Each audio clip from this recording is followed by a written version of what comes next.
À la campagne. Chaque saison est marquée par un travail différent. La terre est exigeante. Au printemps, le vieux cheval, reposé pendant les journées d'hiver, doit reprendre le lourd travail de labour. Derrière la charrue, la buée sort des sillons fraîchement creusés. C'est l'aube. Joséphine, chaussée de lourds brodequins, marche la tête baissée. D'une main, elle tient le gros sac soutenu par l'épaule et noué à la taille. De l'autre, d'un geste ample, elle lance les grains de blé. L'étang assaille ses jambes frêles de fillette. Elle doit se dépêcher, car c'est son travail avant d'aller à l'école. La cloche appelle les enfants. D'un petit signe de la main, elle dit au revoir à son père. L'école est à plusieurs lieues de la maison. Elle court, car la maîtresse ne tolère pas que les enfants soient en retard. À chaque pas, la gamelle en métal dans son sac heurte ses hanches. Elle la posera sur le réchaud à bois de la classe et sa soupe sera chaude à midi. En été, le travail au champ ne lui permet pas d'aller à l'école tous les jours. Dès le matin, le père fauche et forme les andins. La mère et les enfants ramassent le foin. Le blé est trop précieux pour le laisser perdre. Le manche du râteau est bien lourd pour une petite fille, mais vaillamment Joséphine travaille. À midi, la sueur coule dans son dos. Assise à côté du ruisseau qui leur donne de la fraîcheur, la famille se repose. Lard fumé, jambon, fromage de chèvre, pain cuit de la veille, gâteau aux pommes. Tout le repas est étalé sur la grande nappe. C'est le meilleur moment de la journée.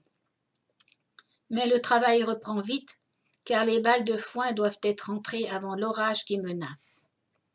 Le dimanche, elle seule a le droit de faire briller la grande table familiale en noyer.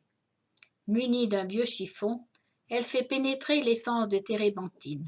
Puis, avec des petits mouvements circulaires, tout en respectant la veine du bois, elle applique la cire d'abeille. Vigoureusement, elle frotte. La table brille tellement qu'elle peut se regarder dedans. L'odeur de la cire se répand dans toute la maison. Le soir, devant la cheminée, fatigué par le travail de la journée, le père s'est endormi. Pour ne pas le réveiller, les femmes cousent en silence. Le matin, le facteur leur a apporté le journal de la mode illustrée.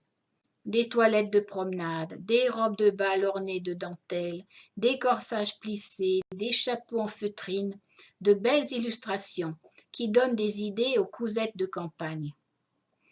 Avec sa sœur, elle avait confectionné de beaux bérets dans le tissu d'une vieille robe brune trouvée dans l'armoire de sa maman. Mais la colère de sa mère fut terrible. Cette tenue qui n'était pas blanche était pourtant sa robe de mariée. Dans l'autobus qui avance sur la route cabossée, Joséphine regarde son village qui s'éloigne lentement et se souvient de son enfance. La vie à la campagne est trop dure. Elle a décidé de partir travailler à la ville.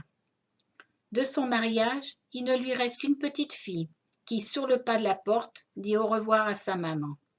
Joséphine ne peut pas l'emmener. Elle doit d'abord chercher du travail et trouver un logement. L'autobus n'est plus qu'un nuage de poussière. Renée pleure, car elle sait qu'elle ne reverra pas sa maman. Renée, cette petite fille, c'était ma grand-mère. C'était l'histoire à la campagne. Je vous donne rendez-vous sur mon blog, le journal de Véronique, pour d'autres histoires. À bientôt!